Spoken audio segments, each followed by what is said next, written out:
ભરૂચ જિલ્લાના અંકલેશ્વર તાલુકામાં આવેલી પાનોલી જીઆરડીસીમાંથી પોલીસે એક નકલી જંતુનાશક દવાઓ બનાવતી ફેક્ટરીનો પર્દાફાશ કરી કાયદેસરની કાર્યવાહી હાથ ધરી છે. નોઈડા ખાતે આવેલી ટ્રુબડી કન્સલ્ટિંગ પ્રાઇવેટ લિમિટેડ કંપનીમાં આસિસ્ટન્ટ મેનેજર અને ઇન્વેસ્ટિગેશન ઓફિસર તરીકે ફરજ બજાવતા આશિષ મહેશ જાંગડાને ચોક્કસ બાતમી મળી હતી કે પાનોલી જીઆરડીસીના પ્લોટ નંબર 3123-B માં આવેલ પ્રશાંત એગ્રીક સર્વિસ નામના કારખાનામાં યુનાઇટેડ ફોસ્ફરસ લિમિટેડ કંપનીની ખેતીવાડીની નકલી દવાઓ બનાવીને તેનું વેચાણ કરવામાં આવી રહ્યું છે. આ બાતમીના આધારે પાનોલી પોલીસ સ્ટેશનના સ્ટાફ અને કંપનીના તપાસ અધિકારીઓ સંયુક્ત રીતે 2 પંચોની હાજરીમાં ફેક્ટરીના ગેટ પાસે ઓચિંતો દરોડો પાડ્યો હતો. તે સમયે ગેટ પાસે હાજર રહેલા ઈસમે પોતાનું નામ ધર્મેશભાઈ અરવિંદભાઈ હિરપરા, ઉંમર વર્ષ 28, પ્રોડક્શન મેનેજર, હાલ રહેવાસી અંકલેશ્વર જીઆરડીસી, મૂળ રહેવાસી આટકોટ ગામ, જસદણ, જિલ્લો રાજકોટ હોવાનું જણાવ્યું હતું.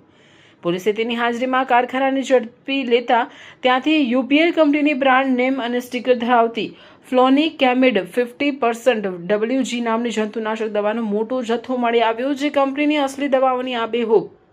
નકલ હતી. આ દરોડા દરમિયાન પોલીસે ઘટના સ્થળેથી 250 ગ્રામની ક્ષમતાવાળી 180 બોટલો, 100 ગ્રામની ક્ષમતાવાળી 13 બોટલો તેમજ 450 નંગ નકલી સ્ટીકરો મળીને કુલ 4,09,650નો મુદ્દામાલ પંચનામાની વિગતે જપ્ત કર્યો. પોલીસે જ્યારે આરોપી ધર્મેશ હિરપરા પાસે આ દવાઓ બનાવવા, રાખવા કે તેનું વેચાણ કરવા અંગેનું કોઈ કાયદેસરનું લાયસન્સ કે આધાર પુરાવા માંગ્યા, ત્યારે તેની પાસે આવો કોઈ જ પુરાવો ન હોવાનું સામે આવ્યું. પંચોની રૂબરૂમાં પૂછપરછ દરમિયાન આરોપીએ કબૂલાત કરી હતી કે તે આ જંતુનાશક દવાઓ બનાવવા માટેનું ટેકનિકલ રો મટીરિયલ ભરૂચની અલગ અલગ જગ્યાએથી મંગાવતો હતો અને કારખાના ખાતે બ્લેન્ડર મશીનથી તેનું મિશ્રણ કરી પ્લાસ્ટિકની ખાલી બોટલોમાં ભરીને પેકિંગ કરતો હતો.